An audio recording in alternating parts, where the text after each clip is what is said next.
for her it started her like downward spiral. I'm sure it was probably her feeding off of my energy, but that was like her downward spiral was like leaving.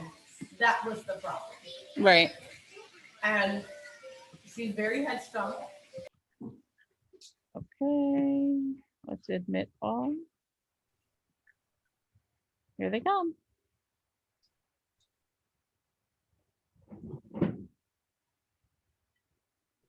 All right. You want to kick it off or you want me? It's your show now. Absolutely. So happy New Year, everybody. Michael Hayward here. This is our first Zoom meeting of the year. We're happy to have two speakers tonight. I'm going to admit one more person. We've got Rick Farrow, who's hosting a workshop for us coming up at Princess Place Preserve at the end of the month. You've seen some bulletins on that. Rick's going to tell us a little bit more about the work that he's done and what he's going to do in the workshops. So he'll take a few minutes up front to tell us about that. And then we've got James Valent. James is from the Pennsylvania area. Going to talk to us about drones and what that's really done for him in terms of opening up this perspective, enabling him to get some particularly fine landscape shots that he really couldn't get in another way. But he'll tell us how he got started, and we'll open it up for questions for folks. And I want to mention as well, at the end of this, Jim has some information that we'll send to you on getting started on drones. So we'll have some handouts for you. Also, the folks at Hunt's Photo have told us that they're working up some specials on drone photography for anybody that's interested. So I'll give you the contact information. It's Noah Buchanan at Hunt's, but we'll get that contact information out to you as well. But without further ado, Rick, you want to tell us a little bit about what you do and what you're going to do on the Yeah. Hi, Michael. Hi, everybody. Hope everybody's staying a little warm. It just the temperature just dropped a little bit. But anyway, so what I've been doing for the last a long time is I work for the Disney Corporation, and they actually hired me in '93 for because of posing. Believe it or not, they wanted someone that had a certain look, and luckily, when I went for my 3 times actually, when I had to go to try to get the job, I had to take different portfolios every time I went, until the 3rd time when they saw my work again, a kind of different work. And the guy that hired me basically said, this is the kind of work we're looking for. And that's how I got hired with the Disney Corporation. So they wanted me to teach the photographers lighting and posing.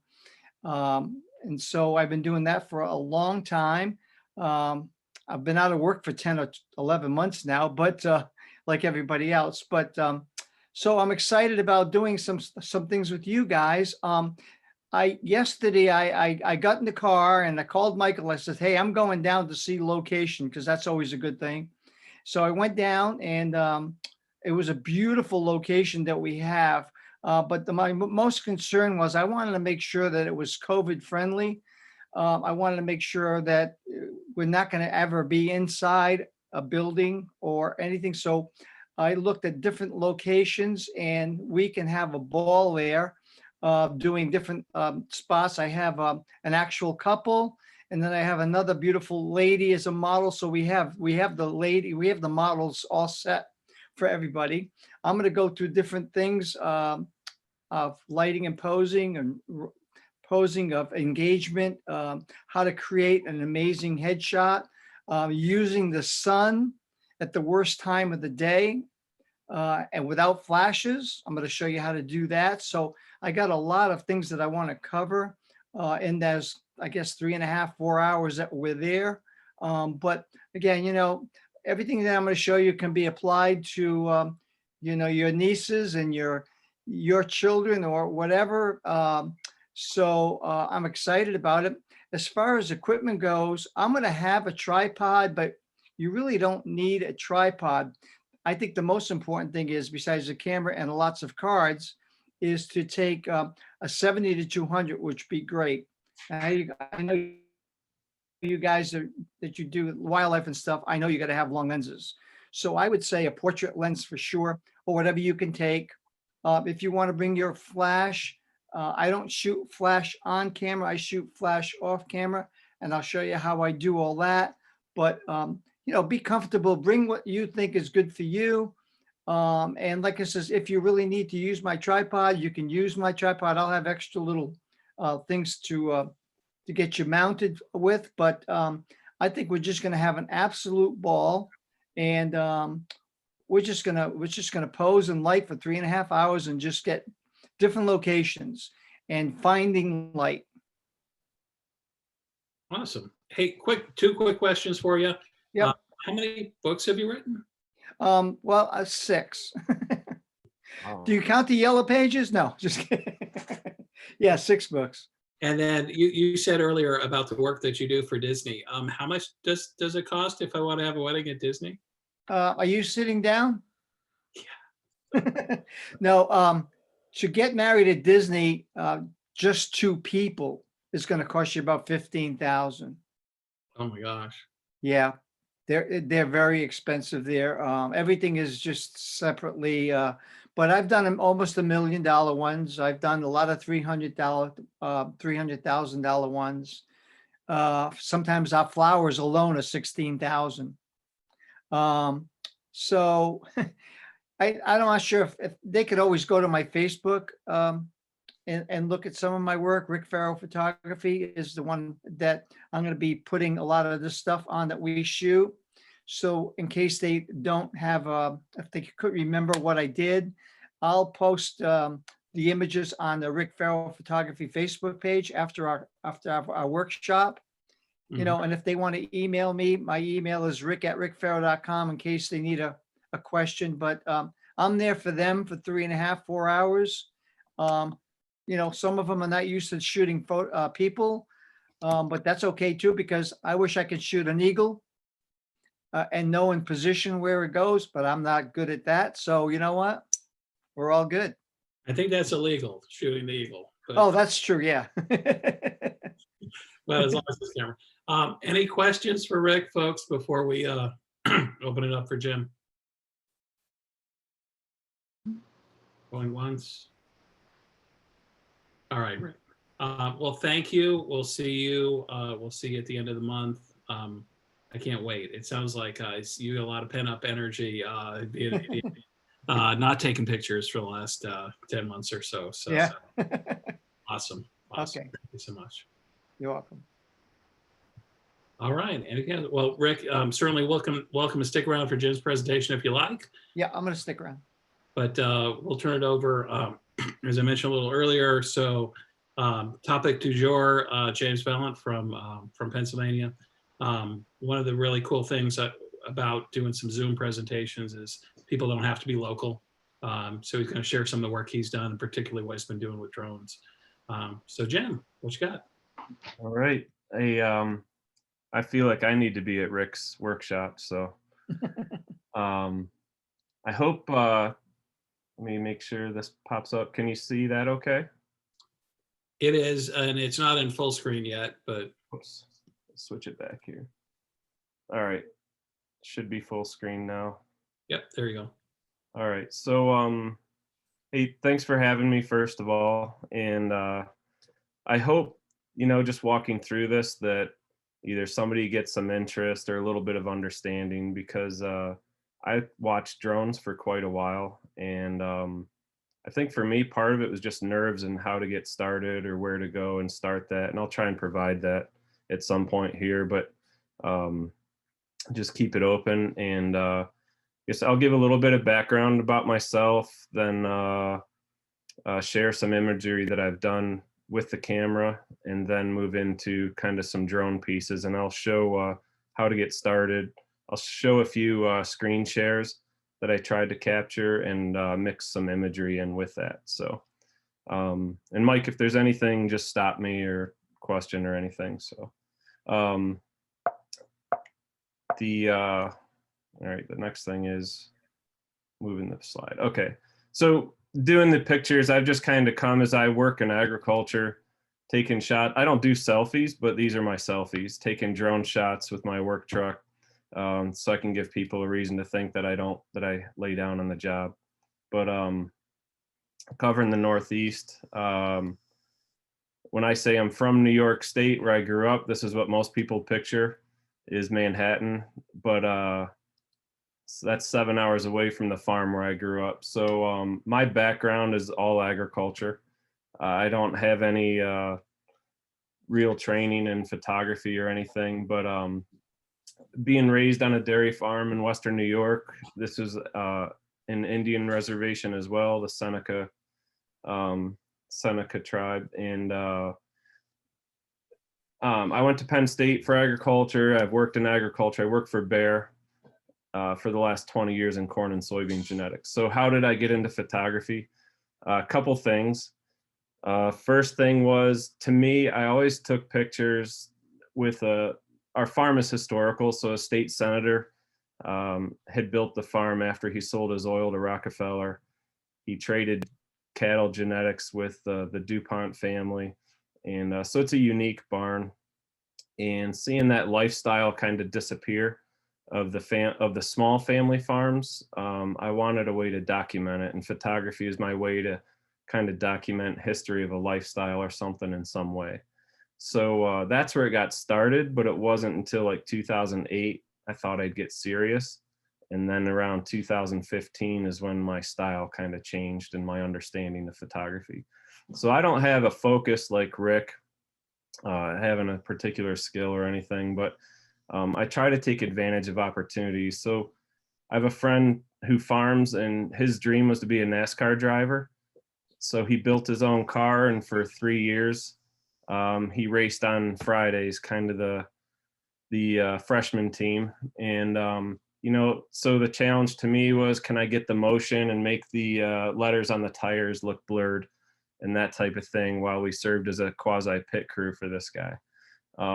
So finding those, and then, can I apply some of that same thing to a B-17 that I could find a spot to capture as they were doing a little bit of an air show and those things. So, but landscape, because of working in agriculture, is where most of that is. So a lot of people start out with flowers or still life. This is my still life, and still life can be stale sometimes without people in it, but it can also kind of draw memories to people's history. And unfortunately, because I cover 7 to 10 states in my job, I can't plan out like weather or where I'm going to be. So what I do is I look for the weather, and then if I see the weather like this day, I find a spot to pull over and try and capture that moment, and hopefully find scenes like this. So that's kind of a perk of being in a truck and being on my schedule a bit. And as part of agriculture, I could be working with a guy with a $250,000 planter, very progressive, tied to the satellites and everything, and across the street have a Mennonite or an Amish family where he's actually progressive, pulling an actual planter, and not in a field that has trying to conserve nutrients with the green cover crop instead of tilling it and things. But to me, again, I'm documenting a lifestyle in a way that's not planned or anything, but I'm just kind of collecting this gallery. And on the flip side, when I was in Brazil, here's a farm that this was a portion of a farm that is 500,000 acres in Brazil. And this particular farm is about 15,000 acres. But so seeing all scales, but it all comes back to one thing that people are trying to produce, and the lifestyles. And as much as everything can be the same at times, there's a lot of times that we get in the routine. I see corn every year, more than you'd want to know. And but one day I picked up a piece that had broken through the combine, and I saw this nice profile and wanted to do a macro of it. It actually looks like maybe Washington's wooden teeth or something, but taking something that's we take for granted and looking at it at a different perspective is where I bounce around with photography a lot. And we've all heard the thing about taking the road less traveled. This is what I love to do when I drive home sometimes. So there's plenty of forest between New York and Pennsylvania where I live. So I mentioned that I grew up in Western New York, but I currently live right off of Penn State University. And with COVID this year, there aren't any football games to go to. So instead of that, we actually took the time and explored all the local parks throughout the state, trying to take one every weekend and look at. And so I've been trying to get to this one with these waterfalls, Ricketts Glen, and it was a really droughty year. So there isn't, my rocks aren't wet there where they should be when you want to get nitpicky, but I could play with long exposures. And, you can only, this is Niagara Falls from the American side with a long exposure, but just trying to play with that. And this is a picture I wanted to share. So I'm just bouncing around, but when I was in Ireland one year, a guy said, "Why do you come here?" And I thought, because of the history. And he said, "But your country's so big." So it inspired me to go out on a tour of the Southwest. And this is one of the few times I've traveled and tried to hit the optimum times a day. So sunrise and sunset, because it was 100 to 110 degrees that week. We drove during the 12 to 3 period and set up camp to get sunrise and sunsets through that week, and ended it with the Grand Canyon here. So, I'm just giving you a taste of the spectrum I have here, which, as you can see, is broad. But this was the trip. This is Amsterdam, where I met Mike, and this was a rainy day going down the Rhine. Him and I are on top of the boat looking for things to shoot. Strangely, that castle on the top left, my son spent a night there on his exchange a couple of years ago, which was cool. But a lot of times I'm shooting without a tripod and without planning, just trying to capture, like I said. But in Switzerland last Christmas, this was a shot I actually planned, trying to get night right and my lighting and everything in Lucerne.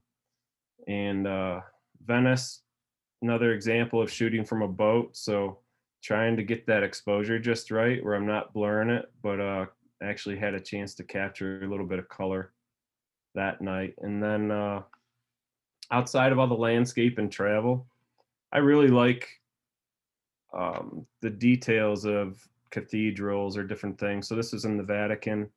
You'll see Kelby do a lot of these shots, but and a couple other guys. But this again, handheld, not right. I love tripod if I can, but I try to mix into the crowd and not be carrying a pile of stuff with me as well. And the last couple shots here is, a lot of times we could take the best shots in the world technically, but they don't, unless they mean something to somebody, nobody's going to be interested in them. And this is a trolley graveyard that we have on a piece of private property a couple hours from me.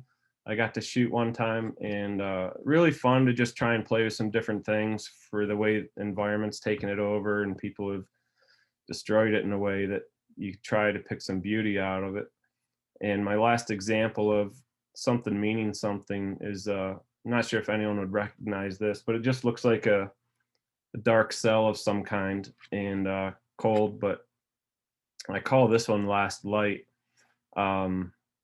Means nothing unless you know where it is. So this is actually in the gas chamber of Dachau concentration camp, and that light is where they would roll the gas canister in before closing that window. So I get chills when I think about being there, but those are the type of impactful things that you try and shoot for.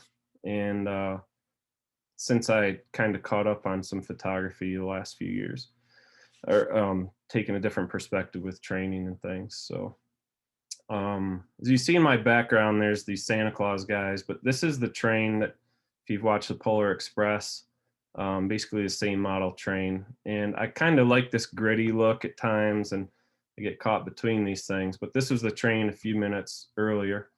My uncle is the dean of a Santa school as his hobby, and he'll get about 300 Santas up in Midland, Michigan every October, and they'll practice being Santa. So there's a big guy there in the center. This, if you could see my cursor, he's from the Netherlands, and people from all over the world trying to be helps be Santa's cousins. So kind of a fun spot. And then to me, you know, people is really where probably the most interest is in general. And but I guess I'm not structured enough or confident enough to do senior portraits or weddings and those types of things. And it's something that I like what Rick can teach with lighting is truly something I want to learn and get comfortable with. But I have dabbled into trying to be a little more commercial and try and provide things for some small companies. So I've done a few shoots for their advertising and things. And this is just one of my son trying to shoot at the light. Just a random person I met, asking her to take a shot. And then through listening to things, trying to identify myself, I probably mostly identify with it as a street photographer. So looking for that kind of candid moment. And this is a guy in Venice that I was actually like more interested in than the ride in the gondola, but he had kind of this big presence, like he was stepping out of a movie or something. But and then, you know, the colors are the back to culture or tradition. This is a picture from a powwow across the street from when I lived on the farm several years ago, and I just have that in kind of an oil paint type finish there. My uncle is Santa, so showing that human connection. And the last unique shot here is so this is the guy with his back to us is a dairy farmer near my house here in central Pennsylvania, who became best friends with President Carter, and they're fishing buddies. And I just did something here to my screen. Well, You should sorry. be able to on the bottom right, put it back in presenter mode. Yeah, that's what I was looking for. Just vanished on me. All oh, the way on the bottom of your PowerPoint. Oh, on that side. Yeah, I think it's like 2 over. Okay. There you go. Sorry about that. So I guess this is an opportunity where President Carter is in for my customer and friend's birthday party, and to just sit there and be part of that and listen to the president, personally, it was kind of a fun experience. But so I'll close my piece of just sharing photography types I've done with what changed me was doing my first workshop, and I didn't know of a Rick Farrow locally. So I went with Canon, and I'm not promoting Canon here, and I don't even know if they do this anymore, but this Tyler Stableford was the first guy I worked with of 4, and we shot some night photography in Moab and used some models, but it was really about just bringing it in from what we would do as being pulled out to finding something commercial up close and focusing on other things. And he was also the first person that told me to shoot against the light. And I had never thought of that before this workshop. And maybe a lot of you were always doing that, but coming without any real perspective on photography, that was new to me. And the way he connected with those people really, I went for another workshop for him because I really believed in what he did. And actually, since doing this, here we were connecting with fishermen and things up in Maine. But he has won an Emmy recently for, I think it's Emmy, for as a producer for a film that he's doing. So he's really able to connect. But trying to build on that, I then worked with did a workshop with Parrish Kohanen, and he works with like Cirque du Soleil or things like that. But we went to Palouse, Washington, and if you're looking for landscape and have never been there, it's the craziest thing with the colors and the rolls of it. But what Parrish brought to this was people. So we actually used 2 ballerinas and inserted them into the local landscape. So this is a field of canola with some fashion. Just the ballerinas were nice because they could hit points, and I don't think they were professional models, but The motions were nice to work with in the landscape here. And it was kind of a cool opportunity. And this was all using natural light too. So when Rick was talking about that earlier, to me and my style, it's being a one-man show, it's really important. And I think it's nice to understand those things. And for me, I don't do it repetitively enough to still be confident where, you know, I hope a lot of people take advantage of his workshop coming up. But and then the last one I did was with Joel Grimes. So he's a big advertising guy who likes to use one light, and I was trying to get a different perspective that way. And we lit a motorcycle, which I didn't put in here, but then we had this model and another model here for some different lighting. So that's kind of, you can see I'm all over the board, and wanted to give you a perspective of that. But from there, what I'd like to do is move into why we're really here, which is drone photography, and mix some things in through this. So first thing is, why am I interested? Or you think about why you're interested, but I live in an area with a lot of hills, but there is not an overlook everywhere. And sometimes you only need 10 feet or something to make that perspective totally change. And I keep using the word perspective. But it's how you look at something differently. And I'll show one example next, but I actually have perspective. It's my one tattoo on my forearm. But textures, I like abstract things. When you can get up above and look down and find textures or patterns, whether it's agricultural or cityscape. We have some bogs and I'll show a picture from a bog coming up too. Those are all things, I think it just allows your mind to stretch and be more creative. And the last thing, and this really was the last thing for me, was business opportunity. So technically you cannot sell a photo taken from a drone unless you have your license. And so that's number one. And then number two is, for me working in agriculture, I could not even provide a service. So putting it up to scout a guy's land, I could not, being part of Bear, could not do that without a license from that direction as well. So being licensed is key to, and even bigger from a safety standpoint, to using drone photography as part of your business.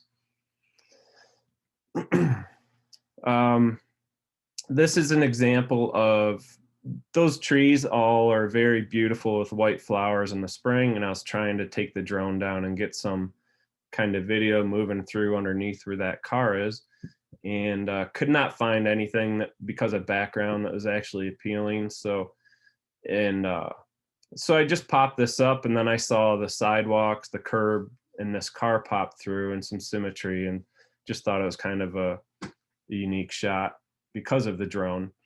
And somebody else can be much more creative than me, but I went to a parking lot and made my son lay down on the parking lot and pretend he is holding on in the wind. And some of the worn areas of the of this also give some of that wind blowing presence too. So the opportunity for creativity, if somebody has that in them, I think is there. You know, whatever, I've seen a bunch of different things from that standpoint. And then this is a picture I took last spring when we had a snow. I saw this like bird's foot here with the 3 roads coming together, but didn't know what to do with it. But I took it just to have it, because you don't always get the roads where they're clear right after a snow. And I was able to, I kind of flipped it into quadrants and made this out of it. So just playing along with the abstract thing that I like. I am by no means a expert in Photoshop because of the lack of repetition that I get, but you can find a way with a lot of things on YouTube. So let's talk about equipment for a minute. Equipment that I use is, let's see if changes to a laser. So this is my main drone right here, and they're both DJI drones. DJI has been the leader, but they're going through some challenges, and you may see Parrots or some different drone manufacturers come in. But this is the Phantom 4 Pro, and they stopped making it for a couple of years, but they're back to making it. It's very stable. I've been in, not that you're supposed to be, but I've been in winds up to 30, 35 miles an hour and can pretty much maintain itself. You start burning through some battery. But when you buy a drone, you buy these kits too. So here's my propellers. Propellers go on certain ways. So I don't know if you can see, but on these two, there's black dots there. And these don't have the black dots, so it tells you which propellers go on which for direction. I have actually 4 batteries. 2 of them I acquired because my buddy wrecked his drone and passed them on. But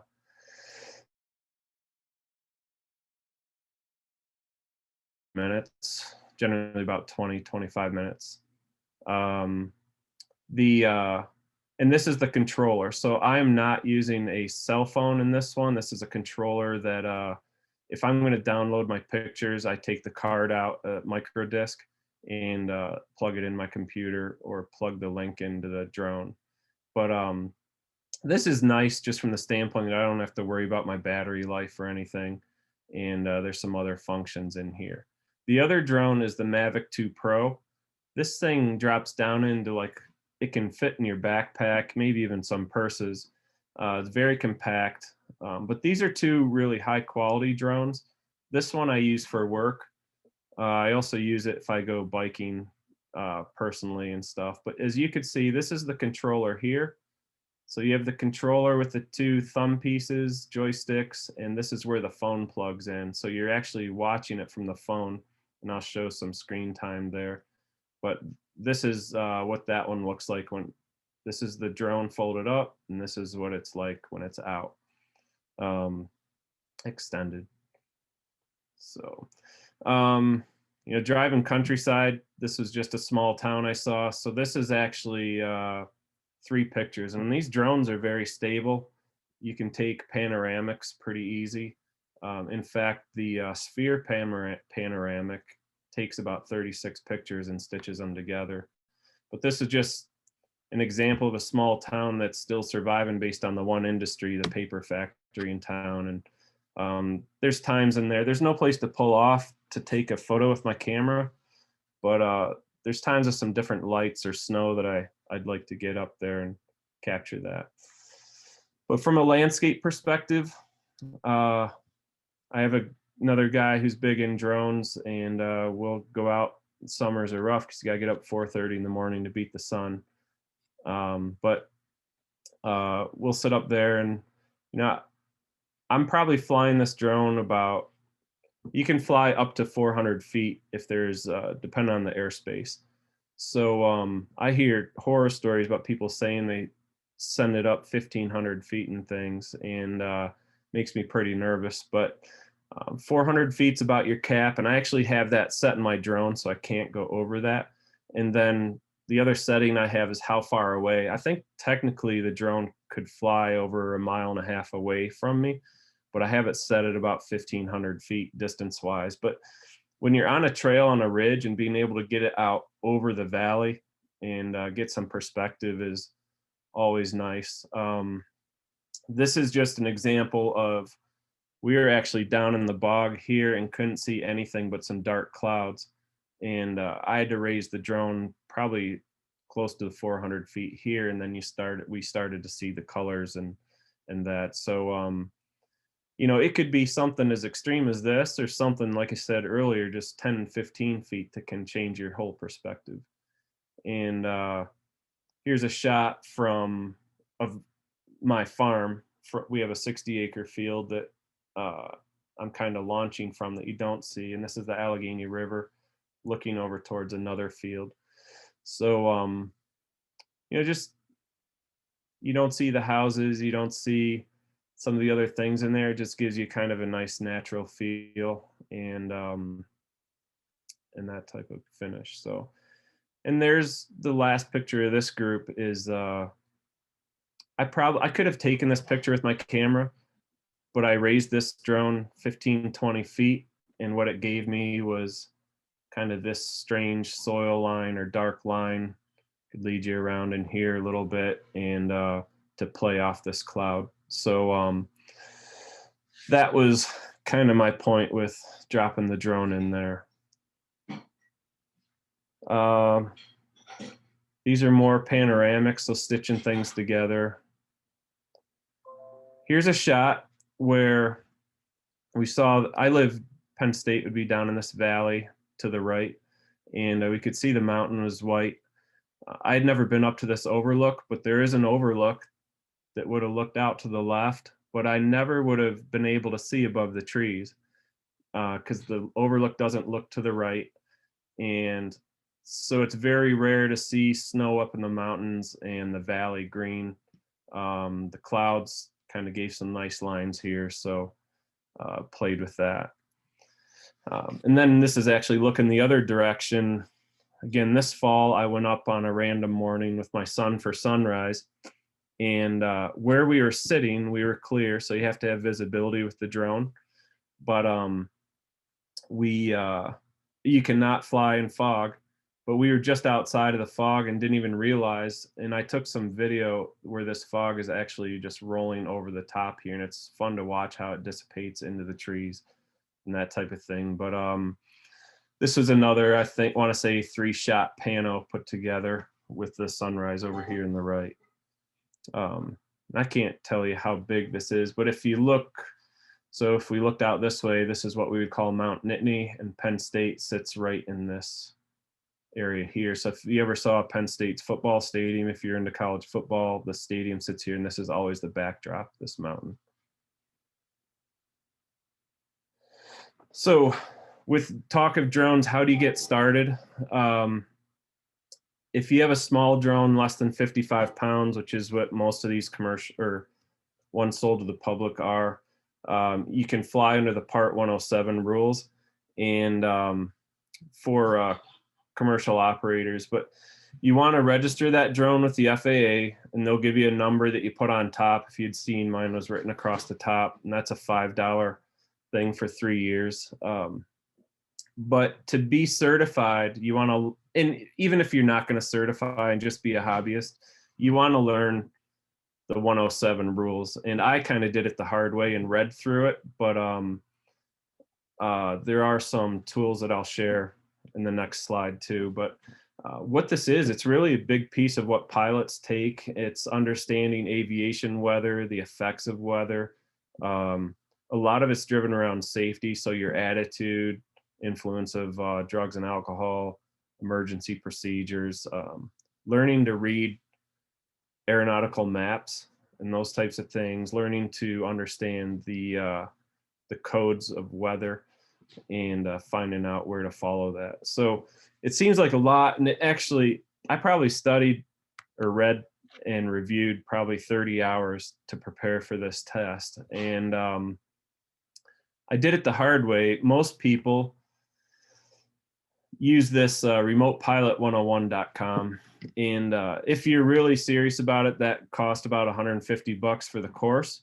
But once you take the course, you're in it forever. So you have to renew a drone license every 2 years. So it's a very good resource to keep.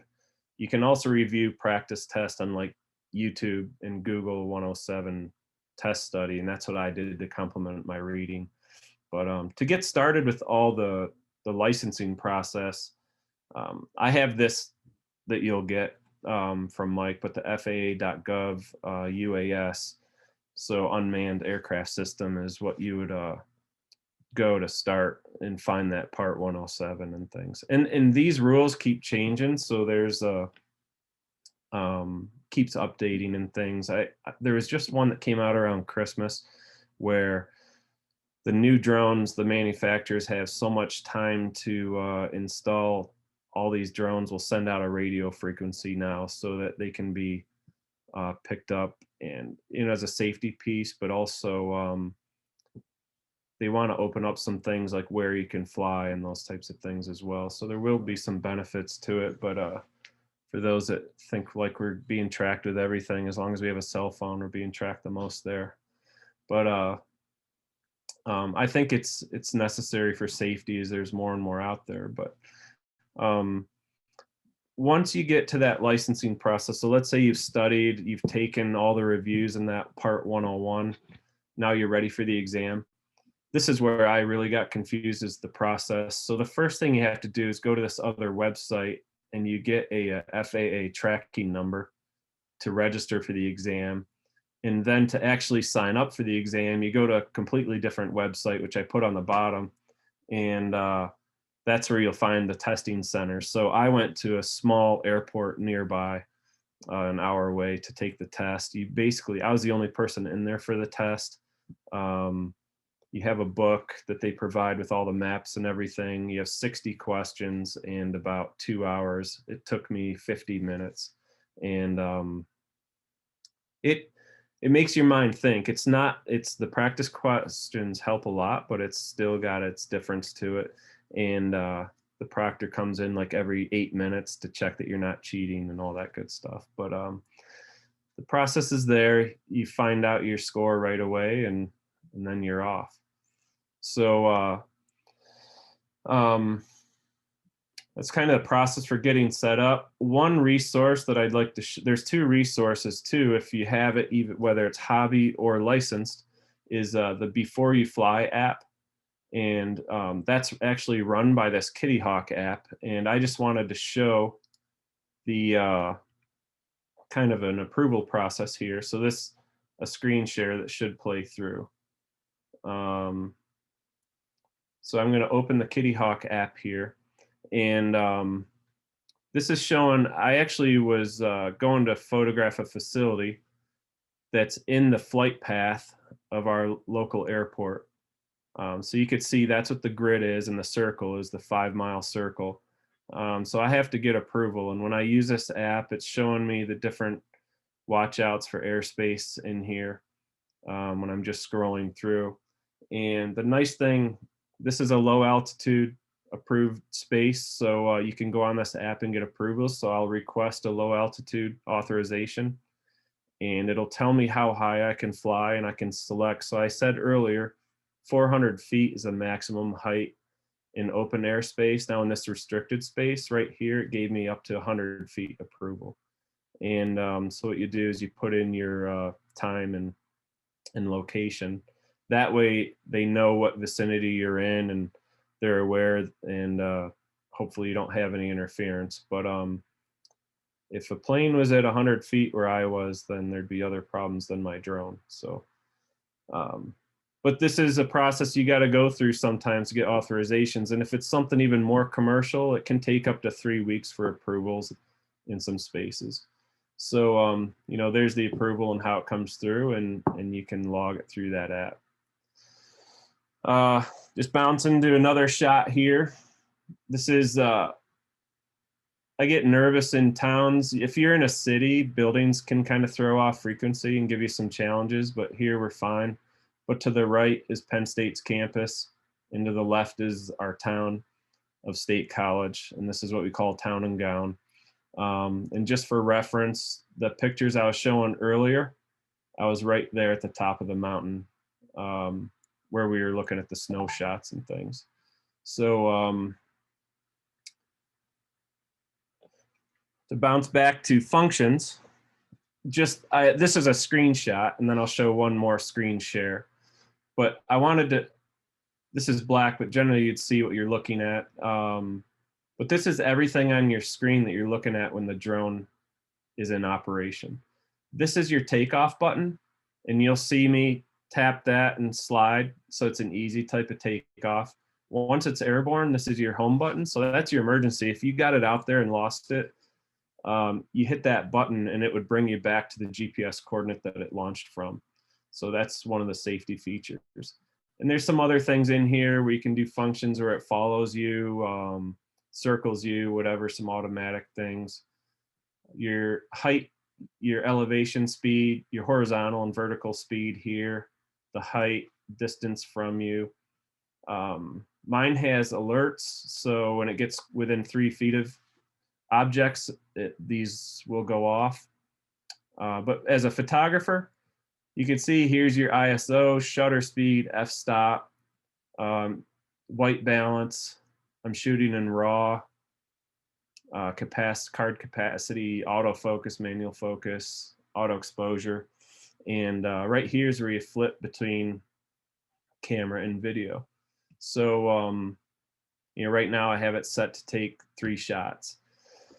So that's kind of what your screen looks like. This would pop you over to look at the pictures you took, but and then here's a screen recording of a video that I just pop up to show you kind of how some functions look and things. And I apologize, every time I do this, I think I'm going to do it slower, but the way things pop up, it's kind of hard. So I'm just kind of thumbing through to show you the flexibility you have as a photographer. So there I'm taking off and you get the pop-ups. There's my GPS point, so it'll land back in this spot if I need it to. But I'm back up on that mountain looking towards campus there. Should be out here. So you can see my elevation. I'm getting up around 90 feet. And I kept it there because I just wanted it to sit so I could play with some of these settings. I knew there's a tower here that's much taller. So when I click on the right, I could pop out this to pop out the camera settings and set anything in here that I'd like that you'd be comfortable with, other than having a mobile flash up there at this point. This drone goes up to a f11. That's as small as it'll close down. You can put filters on. My one drone I have filters for. This one I don't, but you could shoot in video 4K 30. You could change your white balance just like anything else. And you know, while I'm doing this, I'm not holding anything on the drone control. So as those 2 joysticks go to center, it's totally stable. As you can see here, it's just sitting there flying and while I'm playing with these settings. So you can see you got HDR, multiples, auto bracketing there, panos. I haven't played with hyperlight yet. It's not on my main drone that I use for photography, but I have to play with that one at some point. So just let this play a second, then I'll get out of that. Thought I did something else here. The last piece that I did is it just kind of flew out a little further. So something interesting too, wherever you are. So I was on top of that mountain I took off. I have 400 feet on top of that mountain. And if I fly over the edge, I can still maintain that height of 400 feet going over the side. And here, I think I just shut it down to take off, but so yeah, I could record my screen 50 times and have it bouncing between things and repeating, so I apologize. You can shoot in RAW and JPEG or both. If you're gonna download your phone, the RAW gets pretty rough. If you're just going straight into your computer, it's much nicer. So I think I'll just shut this off. Like right there is where I just start taking off. So I'm taking 3 pictures. When you fly forward, you just push it, push one of the sticks forward. The other stick will turn left or right and up or down. So pretty easy. Don't do this. If you get one, don't open it up and put it in your house. Get out in the open somewhere and learn how to do that. But because you're going to get this Bravo machoism at some point and think that you can stop on a dime and play with it. But so a few more shots for you. This was one of my first pictures on our farm, and I was just looking at the shadows of the trees and snow and trying to understand. This is the first time I started looking down with it. I flew this one in a snowstorm, and that's not recommended. I did this right after I got it too. I kind of pictured this fine art, high key type shot. And the concern there is these drones aren't waterproof. So if that snow melts and gets on the right piece of electronics, it can throw it haywire. Now here I was in the middle of 80 or 100 acres. If I was in a town and that thing starts bouncing off of buildings, it would get kind of hairy. So from a safety standpoint, if it's raining or snowing, we really shouldn't be flying in that environment. So I use this for work. If you think about perspective, this corn planter is actually 80 feet wide, and we're making it look like a Tonka toy there. I'm just trying to find kind of some art in the everyday thing of harvesting corn. So this is corn silage that actually goes to feeding dairy cattle. And this is how guys put it into the bunks. They pack it with these tractors and to take the air out of it. And then it ferments. So it's a whole science to, they cover it with these white things. But anyhow, that was just a perspective. I'm not here to teach you about agriculture today or food, but and if you're ever flew over Pennsylvania or some states, you'll see these strips. These strips are made for conservation to protect the water from nutrients flowing off. So you'll see farms farm like soybeans and corn, and I think there's a lot of beauty in it when you find the right one. This is just one I happened to see this fall, but there's a lot of unique ones you can find. So this is what I do every day in the summer. So when it's 90 degrees, I'm walking through these cornfields, and these are like 20 foot, these are 20 foot, these are about 40-foot strips of 4 rows of something. So each one of these 4 rows is one of my kids. I look at them for how well they take disease or heat or water and all that stuff. And that's my life. So that's looks pretty boring. And here's an example of disease showing up. So this summer, I actually, from my drone, can take pictures like this picture and upload it. I have to do it at a certain height, but I can upload it into some software and it'll count how many plants are out there for me.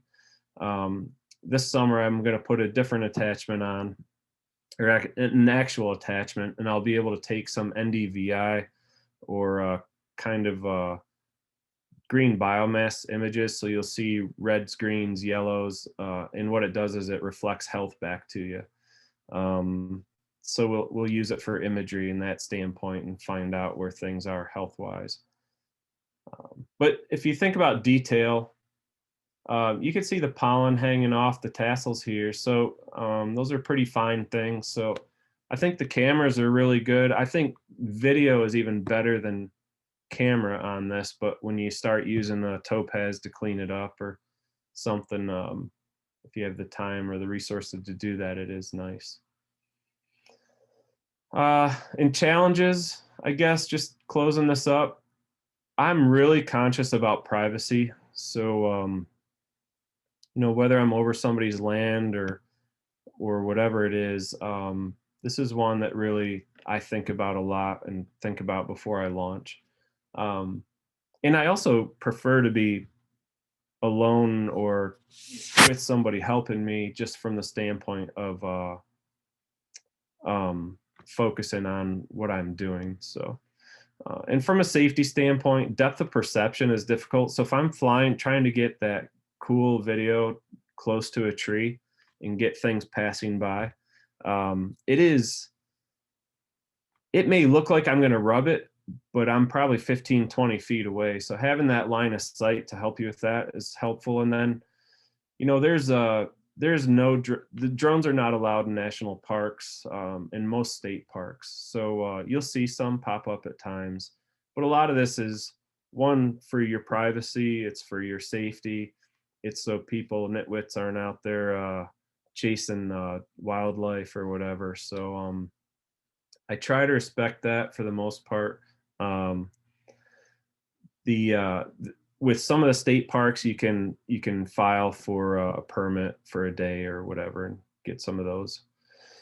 And then sporting events, like if there's a Penn State football game, or Alabama is a team we should be talking about, right? You cannot be within 3 miles of that stadium, and so there's rules about being over crowds, over people. The only time you can really be over people is if they are knowing of it. So when I fly downtown, I usually fly early when nobody's out. and try and limit that access. So the last slug of shots here, this is that bog I was talking about. So looking down and just kind of seeing some abstract nature. Of course, foliage. So you have your summers, but then our falls. We had a really good fall this year. This is the fishing stream, actually, where Jimmy Carter fishes, just a couple hundred yards from the camp where he stays. And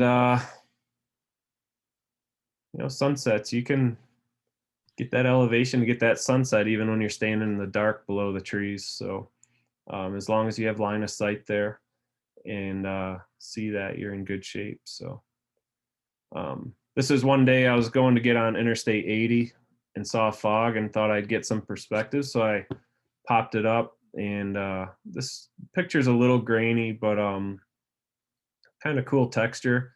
I did the same thing at home one day. This is actually State College with pretty heavy fog covering. Out there in the center is that mountain we were talking about earlier. So this is another one from the area. I've always watched these little, the rolling hills and wanted to catch them. Just happened to catch them one morning, and I was just outside of the flight zone. So that's, oh, the last one, I went biking this summer or this fall, and on this trail, I actually stuck the drone in my backpack, did not take a camera. So, you know, whether you hold it with the gimbal on it and everything or pop it up through, it's actually pretty useful as a camera in a number of ways as well. And then I went underneath the bridge and started flying along the water and stuff, but kind of fun to do there. So Mike, I don't know, I probably like went way over on time, but I could show a couple of just quick clips of the videos if you want, or I can just end there. Yeah, why don't you do one and we'll wrap it up and open it up for questions? Sure.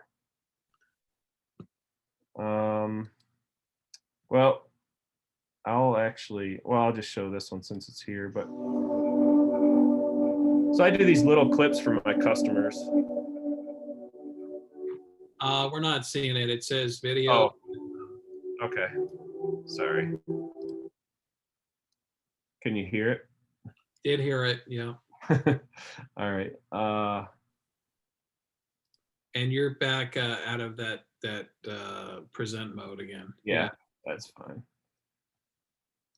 So can you see it now? Yep. All right. These are just little clips that I do, and getting the drone to play with and learn how to circle things and control has been kind of fun. So the video, you're just looking at like 4-second clips and I pull them together in iMovie.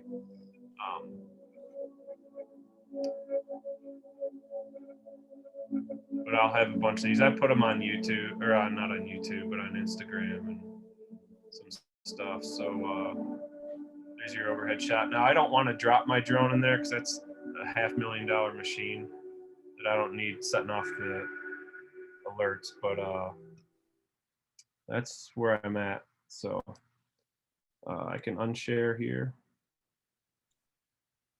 Well, awesome. Well, I have a question or two, and for folks who have a question, if you want to either speak up or put it in chat. But firstly, I want to say I did you a disservice, Jim, saying we're going to talk about drones, because that first part of the presentation, just tremendous images. I know I saw that one of Niagara Falls, and I've been in that spot, and I'd be really embarrassed to show you my photo, compared to yours. So just amazing work. And then the drone photography with the different perspectives you have. Thank you. And I also recognize it took a lot of time and effort to put this together. So thank you. Thank you. I was glad to. And I'm sorry if I took too much with the non-drone stuff. I'm too complex, I guess. But no. I do want to see the rolling hills with the fog video if you want to show that. Oh, sure. It's just a 20-second clip. So I showed you the picture earlier. Right. That's just what I wish I had done is set it in one spot and left it for 2 minutes and done more of a time lapse with it. But I'll have to wait for another day.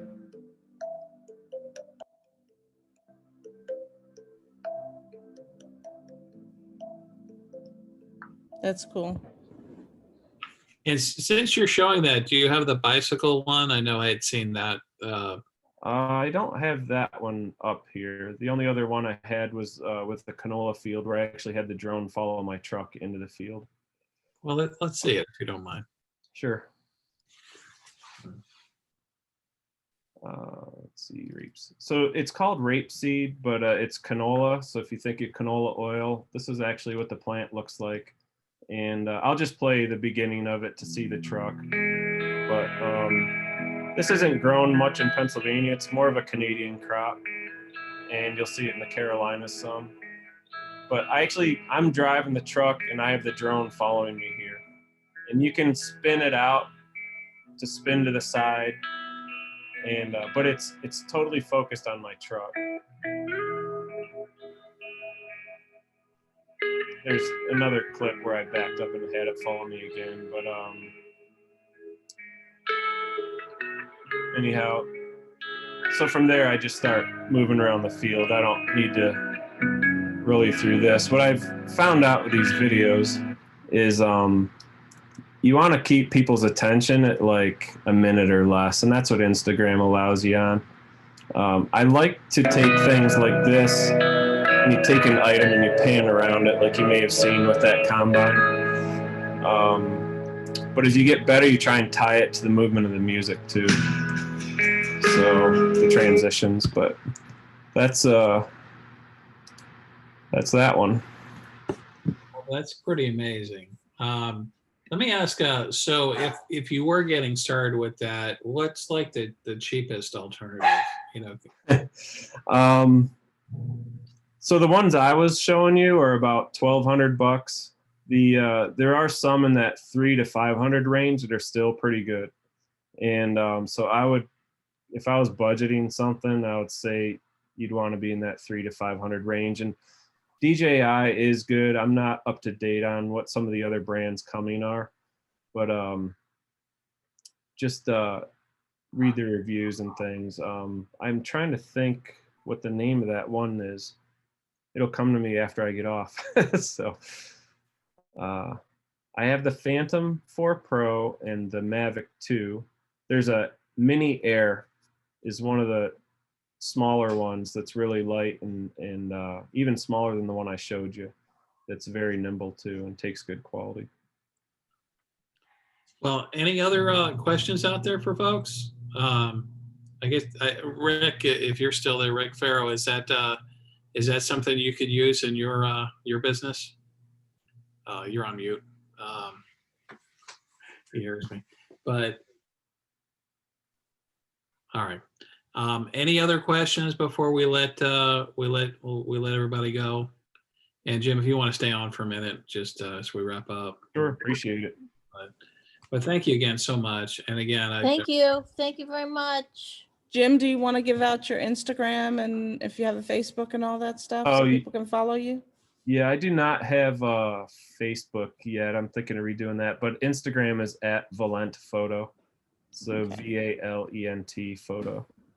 And I'm kind of in a hiatus right now trying to transition my organization, but it's all there. So you can message me there if you have questions too. Yeah, I got to get in touch with your, is it your uncle who does the Santa College? Yeah. That would be a graphic opportunity. So if you ever, that's a goofy one, but if you Googled Tom Valent, same last name, you'll find Santa School. He's on TV about once, twice a year. Yeah, well, that was tremendous. And again, you know, I apologize. You'll see there's a couple of comments. I don't know if you can see the chats. No, I didn't, but I'll hit them up. Folks, you know, congratulations on a great presentation. And again, I think we kind of undersold you with some really great images. All good, but thank you again. Appreciate you having me. And he's allowed me to monitor your work on Facebook and your group, and there's a tremendous range of stuff there. So enjoy seeing it. Yeah. Keep visiting. Stay in touch. All right, guys. Thank you. So yeah.